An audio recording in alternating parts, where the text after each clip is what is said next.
Let's begin in Canada. Canada's ruling Liberal Party has an uphill road ahead after Prime Minister Justin Trudeau announced his resignation on Monday. The party now grapples with a critical question: who will be the face and succeed Trudeau? That too in election year. Several names are making the rounds. We take a look at some of the top names in the running. Contender number one is Dominic LeBlanc. There he is. He's the current finance minister who took over the reins when Chrystia Freeland resigned her post, much to everyone's shock. LeBlanc has been considered a long-time close ally of Justin Trudeau. In fact, he was the one who accompanied the outgoing Prime Minister during his visit to Mar-a-Lago and visit to Trump. So that's LeBlanc. Contender number two is this lady. She's the Transport Minister, Anita Anand. An Indian origin politician and formerly a lawyer, Anand entered politics only recently in 2019. She has jumped across several portfolios, first as Defense Minister in 2021, then oversaw Treasury Board briefly before being appointed as the Transport Minister and Minister of Internal Trade. She joined politics in 2019. Contender number three, Melanie Joly, is the third contender in the list of probable names. Appointed as a foreign minister in 2021, Joly has been at the center of some of the Trudeau's government's greatest foreign policy challenges. She's 45 years old and previously contested polls to become mayor of Montreal and is believed to have strong backing from Trudeau. From Joly, we go to contender number four, which is François-Philippe Champagne, who is currently Canada's Minister for Innovation, Science and Industry. Champagne was formerly a businessman and international trade specialist. He has been politically active for almost a decade after he entered the Commons in 2015. Now, some analysts have dubbed him as Canada's Energizer Bunny for promoting Canada-made goods. So this is contender number four, François-Philippe Champagne. Lastly, contender number five, Canadian economist Mark Carney. Now, Mark is a candidate who has not held a political position so far, but Carney has an illustrious career. He has held the top posts at the Bank of Canada and the Bank of England for 12 years in all. For the past few months, the 59-year-old has been a special advisor to Justin Trudeau. So these are the five contenders who are likely to replace Justin Trudeau. Shortly after Trudeau's announcement, reactions poured in from Canadians across the country. This is what they had to say about Trudeau's exit. It's time for some new, good, real people to put into office. Okay? We gave you 10 years. You let us down. Step down as Prime Minister and step down as Liberal leader. Thank you. Na na na na. Na na na na. Hey, hey, hey. Goodbye, Justin Trudeau. I think there was a general loss of confidence within the party, but also within Canadians, within the Canadian population.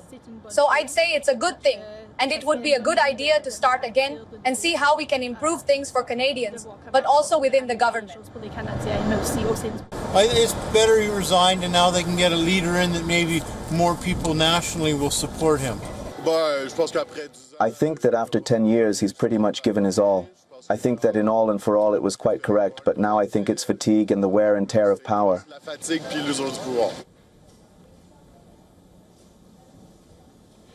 Terry Miluski is a journalist and author of Blood for Blood, 50 years of the Global Khalistan Project. He is now joining us on this broadcast from Ottawa, Canada. Mr.